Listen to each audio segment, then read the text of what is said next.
Welcome to Charged Up Studio Live, where small business owners get charged up for success.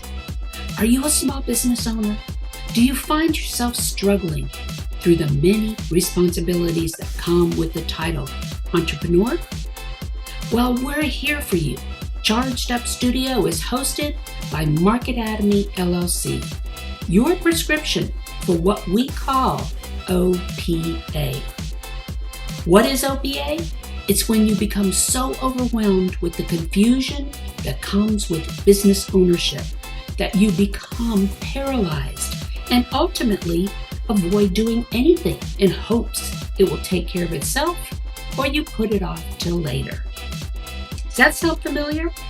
I'm your host, Dan Olivo, and each week we bring a business professional eager to charge you up as they talk about the many things that keep you from moving forward with your small business. So are you ready to get charged up for success? Let's hit it. So welcome back to Charged Up Studio, where we navigate the highs and lows of the business world with the brightest minds in the field. Today, we are about to explore a subject that resonates with every entrepreneur out there: resilience. I'm Dana Olivo, your host, and we are continuing our focus this month on unleashing creative entrepreneurship, transforming visions into reality. I'm excited to bring my guest to you today. His calling is to help people move forward in their lives professionally, financially, and personally and spiritually. He's a nationally syndicated radio talk show host, author, and keynote speaker. He's worked with a plethora of startups and seasoned entrepreneurs, guiding them through the challenging terrains of entrepreneurship and maintaining a mindset of unwavering stamina. Let's all give a charged up studio welcome to Mr. Jay Maymi, or Maymi. Actually, it's Maymi, so you got it right the first time. Got it right the first time. So welcome, Jay. Thanks for having me, Dana. I've really been looking forward to this. So let's bring some value to the folks. Let's do it. Let's do it. So before we get started, I always kick off my sessions with one question designed to give our audience a little insight into who you are. So are you ready? I'm ready. All right. So if you could go back in time and give your young self some solid advice, what advice would you give him, and at what age? Yeah, that's a great question. And that's something that I think about often, especially when I realize that there's some mistakes I could have avoided, some experiences that I could have avoided had I had early on a mentor. So if I could give my earlier person an advice, I would tell the earlier version of me, find someone who can help you avoid the landmines so that you can make better decisions and avoid experiences that didn't serve you. Yeah. And I would have done that back when I was 18 or 19. Right. Because I didn't have any mentors in my life. I didn't have nutritious people around me that were beyond my environment. I grew up in Spanish Harlem. Wow. Yeah. So, I mean, that's a tough area. That's a tough area. That's a tough area. So they weren't available positive mentors of any kind. There was plenty of mentors, but none of them positive. Yeah. Right. Yeah. So I didn't have that. And going through college, I didn't understand the value of someone that could pour wisdom into you that you can certainly leverage when you hit the crossroads in life. Right. That's true. So eventually you learn them way down the road. That's the one piece of advice I would give myself, Dana, that go find a mentor that has the right spirit, the right heart, like-minded, and latch on tight. Exactly. No, I fully agree with you. You waste a lot of time, not in lessons learned, because you learn from every mistake that you go through, but you waste a lot of time learning those lessons. That's exactly right. Yeah. That's exactly so right. If you can avoid learning those lessons the hard way and learn from someone who's been there, done that, it makes it so much better. So much better. Well, there's certain, as you said, Dana, there's certain things in life you have to go through, Yeah. because they shape you, they help you become who you are. They chisel away at your character, right? That's how you become this person down the road that hopefully is a role model to someone else. So you're going to make those mistakes, but the value of having someone say, hey, you might not want to go that route, go this route, it mitigates the risk of the mistake. It mitigates the repercussions of the mistake so that you don't waste a lot of time in recovery. Yep. And that's absolutely true. I mean, understandably, you have to be of the mindset where you will take the advice, because Mm-hmm. there are some of us that would rather, touch the burner without, Right, not right, worrying about being, burned or whatever. So, all right. So let's just dive in here. Okay. right. So, to start off, can you define what entrepreneurial resilience means to you and why it is so vital in today's business environment? Yeah, Dan, that's a great question. I get that question asked a lot. I've written blogs on it. Parts of my books talk about resiliency. It's one of my talks. I think resiliency has lots of components to it. Before the person enters this world of entrepreneurship, they have to be mentally prepared. In other words, if they are not mentally resilient already, long before they become an entrepreneur, then the entrepreneurial experience is not going to pan out as well, because they don't have the gene of resiliency. Right. The gene of resiliency has to be there before you attempt anything. And one of the things I always encourage people to examine is, which overriding gene do you have, the gene of resiliency or the gene of complacency? Because one is going to overcome the other. If you are a person that leans towards being complacent, then resiliency doesn't stand a chance, right? It may pop up every now and then, but complacency will override that desire, that resilient desire to move forward always. So you have to have what I call a checkup from the neck up. Are you more complacent minded, or are you resilient minded? Because you can carry that resiliency over into anything you attempt: music, sports, fitness, entrepreneur. It's going to help you get through. Okay. Right. So that's the first thing I always encourage people to do is, let's make sure you know who you are. Let's make Right. sure that you understand your makeup, your DNA, and what kind of person you are before you get involved in any, in this case, entrepreneurial expression, right? Yeah. No. Then the second part of resiliency is, I believe, having a set goal, or what is it that's going to pull you into tomorrow. See, when I was struggling and I had my own challenges, I knew why I was doing what I was doing. I had a vision of tomorrow. For me, it was easy. I grew up in the hood. We grew up poor. Yeah. So I didn't have to come up with a whole lot of reasons to push hard. I just didn't want to go back to where I grew up, right? So that for me was just my resilient point. I'm not going to struggle. And I don't care how many people say no. I don't care how many doors I got to knock on. I don't care how many times I have to revamp and pivot. I'm not going backwards, right? Right. That's a resilient spirit right there, right? Right. I'm not going backwards. So you have to know why you are going to fight the fight. It has And to that, be important to you. It has to be that important to you. well, Yeah. it has to, yeah, it has to, but it has to also go into another level of importance. And I'll give an example if I can, Dana, Yeah. for those, right? Because this, we're talking to, this is inside locker room talk, Yeah. right?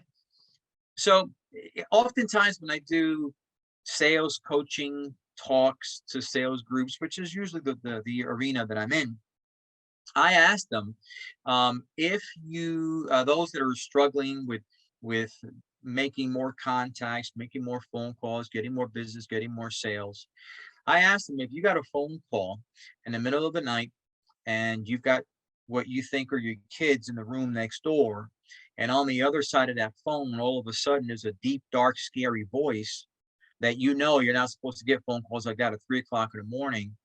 And they simply say to you, we've got your children, or you've got your child. And you run into the other room and you see that they're missing. and that person on the other line says to you, if you don't write 5 pieces of business, if you don't make X amount of connections, if you don't do whatever the sales goal is that you're not getting right now, right? In the next 24 hours, you'll never see your child again. Wow. Well, you're not going to go back to sleep. Talk about a motivator. Yeah, right. You're not going back. You're going to do whatever you need to do to make sure that you see your children again. And if it's a 1,000 phone calls, 100 presentations, say it doesn't matter what it is. It doesn't even matter, because you're so resilient to get that goal done because you want to see your children again. Yeah. Right. Yeah. That's resiliency. Resilient is you're going to do it because it matters more than being important. It's life. It's something greater than being important, because you can talk yourself out of something that's important. You could rationalize and compromise and make all sorts of things. But when it gets to the point that if you don't do it, some dramatic, catastrophic situation is going to occur. Right. That's the reason. Those are the reasons you got to find. That's got to pull you into tomorrow. That's what resiliency demands of you. No, definitely. Talk about a motivator. When you're talking about your kids or your wife or financial bankruptcy or or Right. something like that, those are motivators that are going to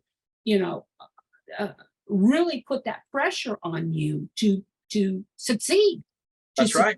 and keep going. And it's interesting that you talk about that, because I just got off another podcast interview when we were talking about culture and the culture in business. Again, in order to make the business success and building in a culture for that business, it's the same thing that has to go behind that, because that culture is what's going to grow the business.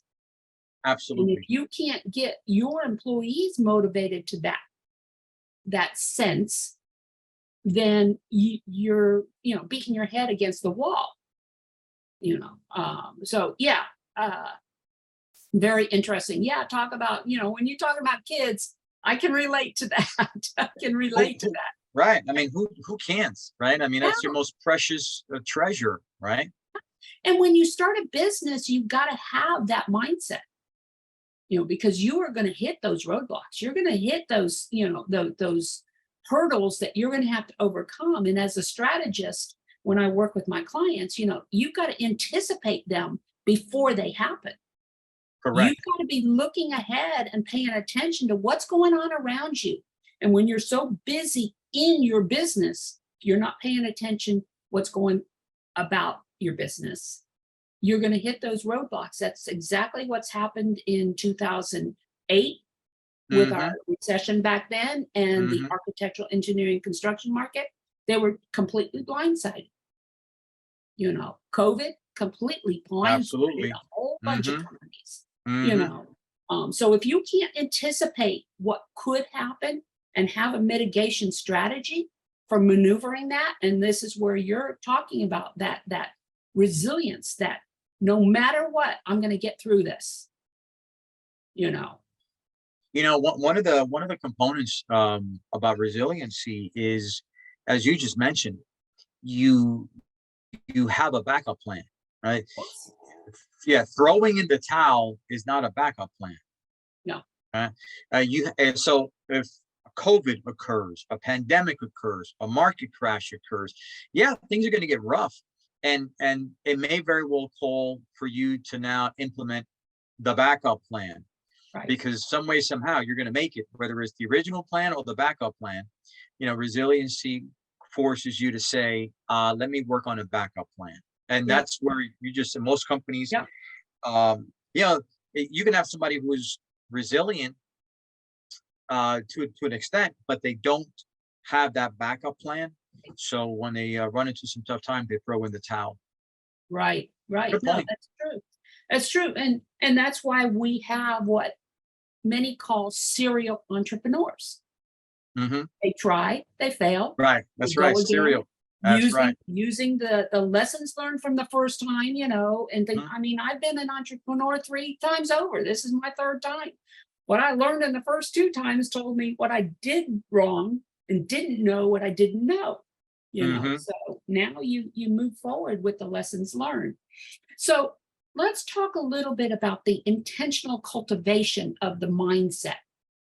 Okay. When we talk about that, what are the first steps an entrepreneur should take to build this resilience? And what tools or practices do you recommend? Well, I think we're talking about the mindset part because there's two types of ways to build this resiliency as you're building your business. One is mindset, but then is skill set, right? Mindset and skill set. You could have the right mindset for stuff, but you're lacking the skill set, and that's not going to help you. You could have great skill set, but you're lacking the mindset, and that's not going to help out either. You have to have both. So Right. what I always encourage people to do is have an honest personal assessment. And I'm very frank with folks. It just comes with the territory. I let people know, let's assess what you're good at and what you're not good at. Mhm. Let's assess what you are deficient in, and let's assess what you are efficient in. And there's no room for pride here. There's no room for glamour. There's no room for delusion, because those things will come back and bite you in the butt in business. You have to get real and raw and recognize these are the areas that I am absolutely sucky in. I have awful communication skills. I have awful sales skills. I have awful people skills.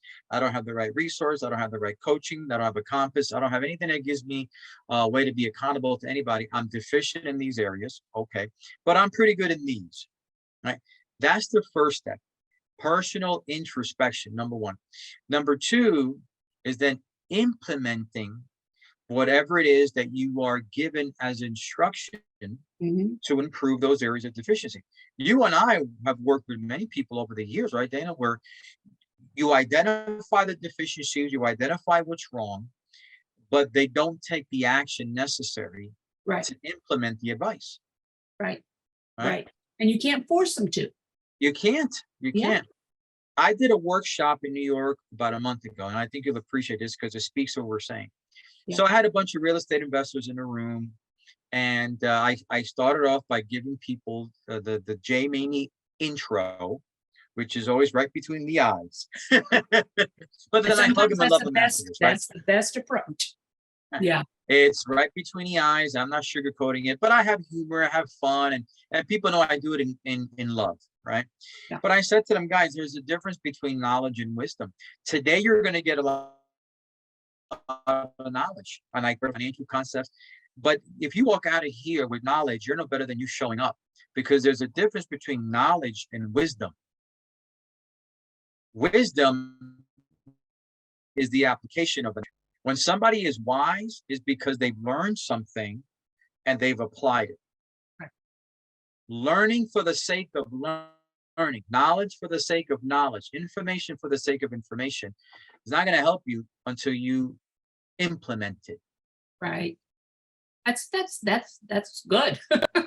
Yeah. That's good. Right. So, and I tell them the opposite. So what happens when you get knowledge, information, facts, all the stuff you think you need to know, and you do, and it's good, but you don't implement, you never cross the bridge to wisdom. By default, you are a fool, because only a fool knows the things they need to do, gets the information to implement it, and still doesn't do it. That's a fool. Wow. Yeah. Ignorant is when you don't have the information yet, so you can't make good decisions. If you're ignorant, you don't have the information.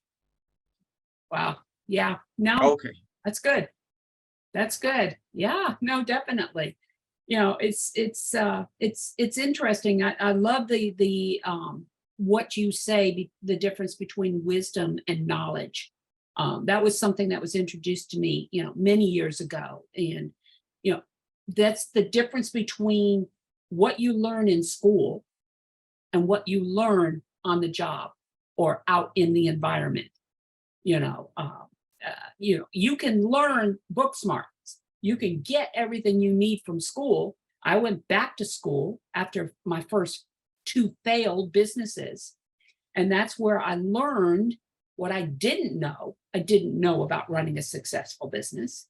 But it wasn't until I started this third business with that knowledge that I became wise in what I Mhm. could do, Mhm. so no, very good, very good. So Thank you. how do you differentiate between healthy resilience and stubborn persistence that might lead to burnout? What signs should entrepreneurs look out for? Well, I think you have to have benchmarks, and that's a fabulous question. Yeah. Because you can arrive at a place of burnout for a couple of reasons, two reasons. Number one, you don't assess you have no benchmarks. In other words, if you don't say, I'm going to hit this goal, I'm going to see how long it takes me to do this project or achieve this milestone, and you blow right through the milestone without taking time to say, hey, there's my benchmark, assess, and then maybe set another benchmark, and you just continue to blow through them, you're going to tire. You're not going to give yourself a chance to really recollect the goodness of what you've done so far, Right. Especially if you're doing it on your own. If you're working with others who can pull you aside, or at least force you to stop and examine, okay, somebody else is going to hold you from running to the next goal or benchmark. But if Right. you're by yourself, that's a deadly place to be, because it's just you, right? And Yeah. we don't have the ability. Most people do not have the capabilities to know when I have to stop. Yeah. If somebody else has to call it out and say, "Hey, you've done well. It's time to assess," or "You're not doing as well as you thought. Why are you stopping? You Yeah. still have a little bit more to go." Right? Yeah. That accountability is so important, and that's the other point I was going to make. You burn out when you don't have anyone that holds you accountable. You have no accountability system. So number one, you don't have any benchmarks, and number two, you have no one who holds you accountable, or you don't have anybody that can at least be your go-to Right. to be honest with you and give you honest assessment, and not delusional feedback like most of us are capable to give ourselves. Delusional feedback. We oftentimes think we're doing better than we're doing, or sometimes we think we're doing worse than we really are. We're not doing as bad as we think we are. So a third party to give you honest assessment is critical, so that you will avoid the potential for that burnout. Yeah, no, definitely. And you're absolutely right. As small business owners, when we start out, oftentimes, a lot of us are working in a vacuum. When you think about it, it's just Hmm. you. You're making the decision. You're the decision maker. You're doing this, you're doing that. And, a lot of times you get so overwhelmed with the amount of work that you realize you have to get done, that you end up just shutting down. I use a term, it's called, you're struggling with OPA, or you're suffering OPA.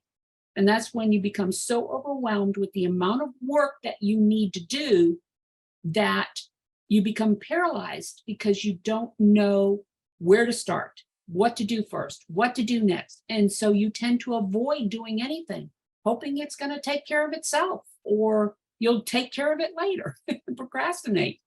So Hmm. it's understanding that you can't do it all, and delegation is a key point there.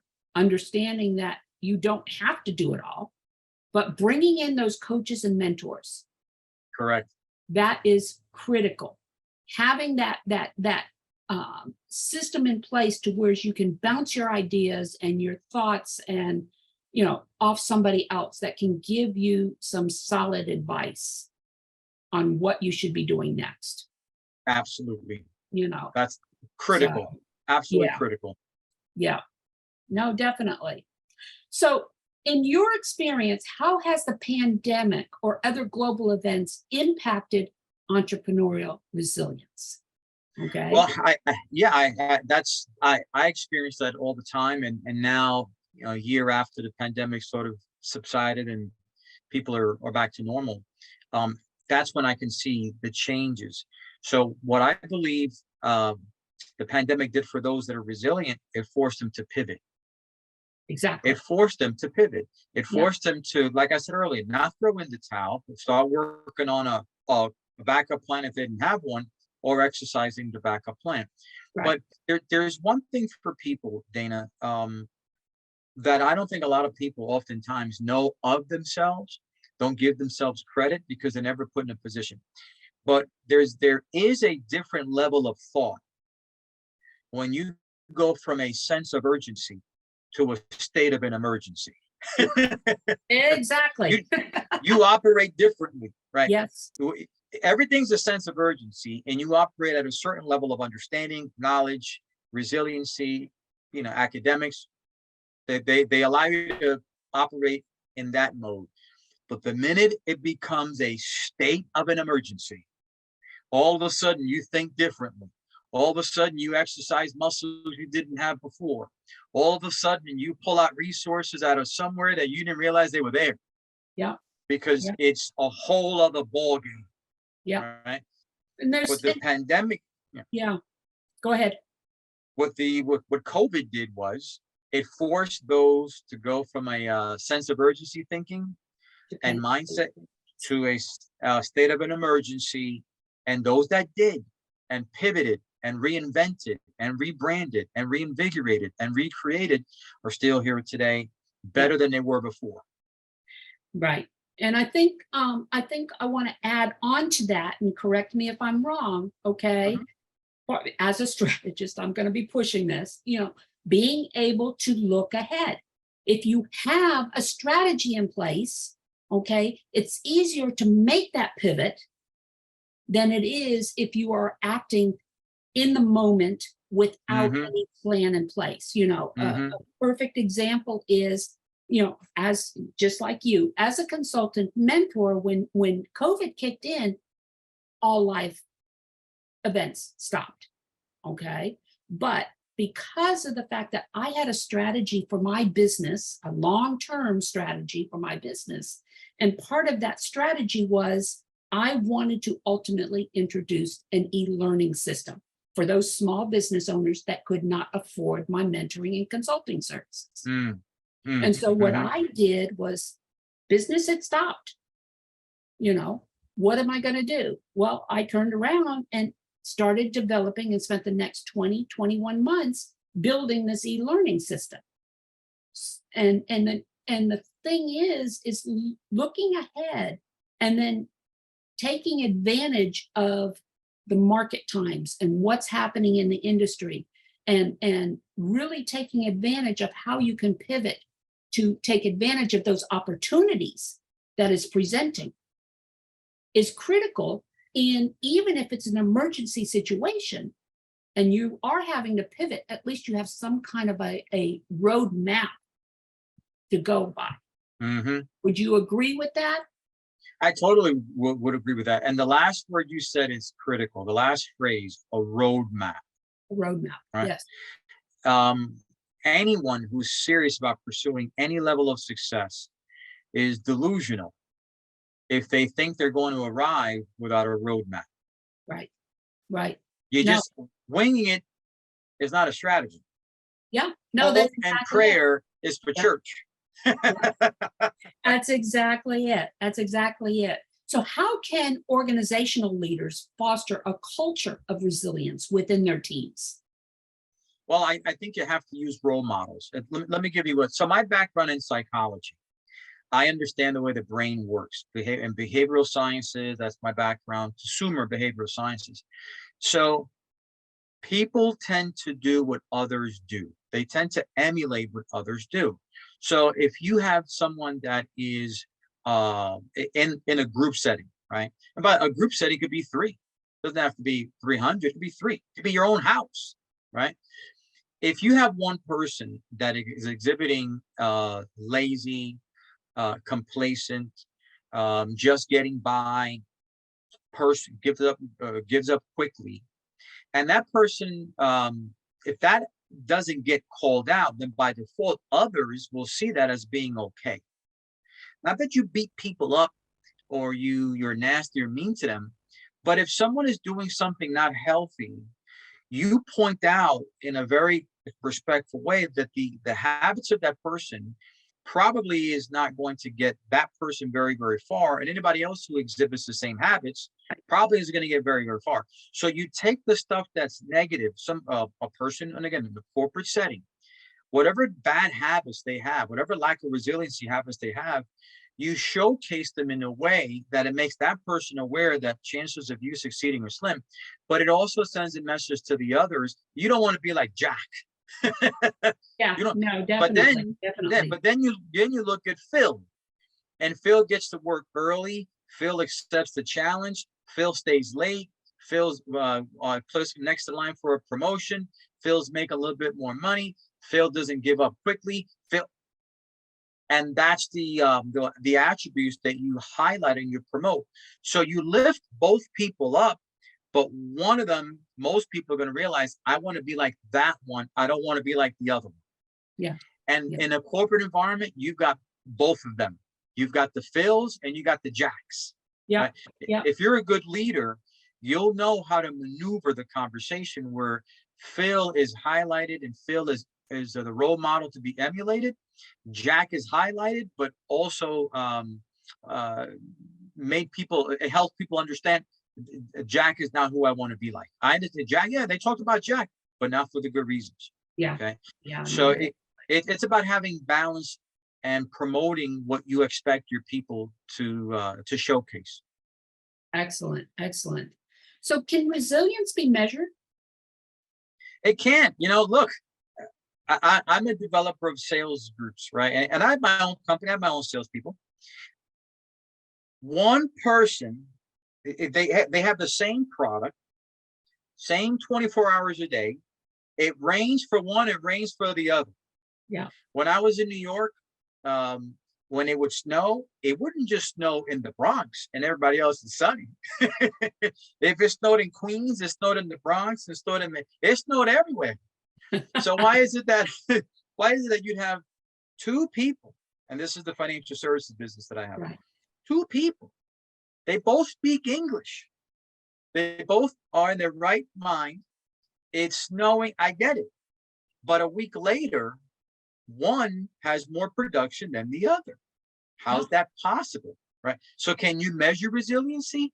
Yeah, just look at the one who's doing more in the same conditions. That's resilient, right? Yeah. I had a guy one time who was he had a serious surgery, so he was on the sidelines for a bit, and there was a contest. We had a contest to go to Hawaii, and no one thought this guy was going to win. It's a 5-month contest. Yeah. It was already 3.5 months in. He wasn't going to do it. The guy made it, and 7 weeks he made the trip. Resiliency. Yeah. He wasn't going to let surgery stop him from bringing. And I said, when I asked him, his name was Todd. I said, Todd, let me ask you this. I understand how people think.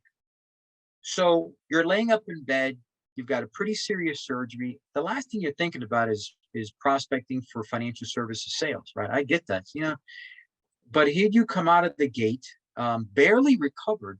And in 7 weeks, you do more than those that were in the contest for the 4.5 months before you. Right. I said, I got to ask you, brother, what in the world went through your mind? And you know what he said? I promised my kids that we'd go to Hawaii next year because it's an annual trip. He said, I didn't want to let them down. Wow. Yeah. That's resilience. But it goes back to what you and I said earlier. He had a reason to fight because he made a promise to his kids. We're going to Hawaii. And in 7 weeks, that's how you measure resiliency. Wow. Yeah. No, definitely. Definitely. So looking to the future, do you see the role of resilience evolving as the business landscape continues to change? I do. And I think that what's going to happen as things become more and more competitive, those that are resilient in reinventing themselves and becoming very clever in ways that they market and brand themselves is important. I'll give you another example. So I did a podcast a few days ago, and the topic of my podcast, it actually airs this coming week. The topic of my podcast was, how do you find your voice? Finding your voice. Yeah. And how do you make yourself memorable in a crowded arena? All right. Yeah. How do you make your message in a echo chamber of everybody else sounding the same? Exactly. Right? Mm-hmm. How do you do that? I said, well, it's going to take resiliency. It's going to take resiliency for you to develop something fresh, something new, something that can separate you from the pack. You're going to have to develop new skills, new talents, new ways to communicate that leaves you memorable in the minds of others who see a bunch of other people who do exactly what you do. Yeah. Yeah. That's where the future resiliency it has to fall into, is how badly do you want to reinvent yourself in order for you to separate yourself from the pack? Otherwise, you're going to be the average Joe Schmo. Yeah. No, definitely. Definitely. I deal with small business owners that are going through a lot of this stuff on a regular basis, um, it, it- you know, that brings me to my next question. For someone feeling overwhelmed and Mhm. on the brink of giving up, what would be your immediate advice to help them regain their resilience? I think it's important, and it goes back a little bit to what we spoke of earlier. You have to go back and remind yourself why you started in the first place. Yes. If Yeah, but if you've got nothing that you've written down that you can remind yourself about, Oh, yes. It right? can't be up here. It No, can't be up here. Yes. no. You have to be able to say, okay, wait a minute. I know it's difficult. Things are tough. This, that, and the other. But I'm hanging in there because of this, that, and the other. Yeah. That's how you can reinvigorate your desire to stay put, to stay the course, to be resilient. It doesn't mean that you don't get discouraged. And I think Right. that's part of the problem. My background in psychology, I think people sometimes beat themselves up. They think of themselves having some kind of uh, debilitating personality disorder because they get discouraged. No, discouragement is part of the human experience. Exactly. Disappointment is part of the human experience. Every now and then you can experience uh, depression, not in a clinical way, but in a way that is human. You get so down and in dumps that you just don't want to do anything. But that's a place that a lot of us who are ambition can arrive at, right? Yeah. It's okay to give yourself permission to be discouraged. Yeah. Give yourself permission to be disappointed. Give yourself permission to be discouraged and depressed, but don't stay there. Yeah. And then, as we like to say to my granddaughter, suck it up, buttercup. You know? Yeah, that's it. Suck it up, Yeah, buttercup. Right. suck Yeah. You know what? It's okay to get It's down on okay to yourself. have those, I tell myself, okay, that's fine. It happened. Let's go to bed. Let's wake up the next morning and start over again. Or That's right. good That's about it. right. That's It's right. just, it's been a pleasure having you on this show, you know, Thank you. um, Thank you, Dana. and a lot of this that we've been talking about does get back to a lot of our emotional capabilities of, our emotional quotients, our you know how we look at ourselves is where a lot of this comes out.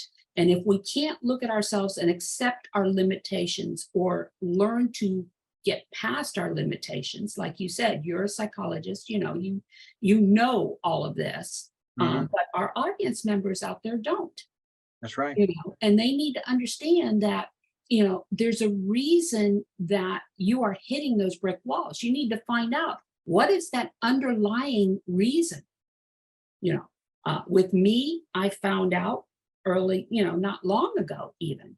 I found out that the reason I was hitting that brick wall and couldn't convert, after I'd worked months on one project, was because I knew once I crossed over that line and converted, I had to deliver, Hmm.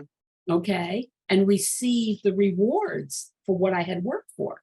And that's difficult for someone to understand that after so many years, you believe you had the capabilities, but then all of a sudden you get to the point of getting those rewards and something happens. And you realize it's you that happens. Hmm. That's right. That's It's you exactly that right. happens, and you've got to push yourself over that line.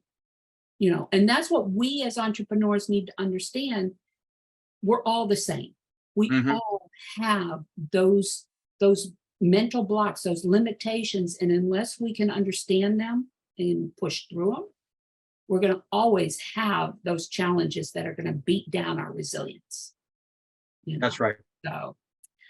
So we're coming up on the end of another episode of Charged Up Studio. And thank you, Jay, for joining us today and shedding light on how we as entrepreneurs can be faced with the many challenges and disappointments and still remain unwavering in our commitment. Okay. So how can our audience members find out more about you and what you have to offer? Do you have anything you want to offer to our audience members? You let us know. Well, we have by the time this show airs, my book will be out. It'll be in pre-order by that point. So the book, 10 Toxic Traits That Keep You Broke, Busted, and Disgusted, which incidentally, some of the things we're talking about here today, you'll find in that book. That book will be available on Amazon. You can purchase a copy. And I encourage people, purchase a copy for yourself and then purchase a copy and give it away to someone who really needs to read it. Excellent. Excellent. Right? Say the name of that book, Jay. 10 Toxic Traits That Keep You Broke, Busted, and Disgusted. That's a great title. Yes. That is a great title. So how can they get a hold of you? They can go directly to my site. There's two ways. thejaymaymi.com, thejaymaymi.com. They can also send me an email, jay@thejaymaymi. But they can find me on Instagram, LinkedIn, Facebook. The Jay Maymi are those handles there. And I encourage people to go to my radio talk show. They'll love the content, the jaymaymitalkshow.com. No, excellent. Thank you once again, Jay. So thanks for having me. This concludes our podcast for today. And please leave a review on any of the streaming platforms you are listening to us on, or go to Charged Up Studio's Facebook page and leave a review there. Charged Up Studio is the product of Market Atomy LLC and Market Atomy Academy, the e-learning system designed specifically with you, the micro business owner, in mind. For more information and to register for our mini courses, go to Market Atomy, MarketAtomy.academy. And until next week, where we bring another exciting guest for you to learn some of the skills and everything else that you need in order to launch your growing business and grow it, go out and have a charged up week. Again, Dana Olivo with Charged Up Studio. You've been listening to Charged Up Studio Live, the podcast with you, the small business owner, in mind, with your host, Dana Olivo. Join us every Tuesday as we bring you valuable tips and insights into many of the topics you don't know about growing a successful business. Please leave us a review on any of the streaming platforms you are listening to, or visit us on the YouTube or Facebook page and leave a review or subscribe so you don't miss another episode. You can also support us through Patreon by visiting our website, chargedupstudio.live, and click on the Patreon link. Until next week, go out and have a charged up week.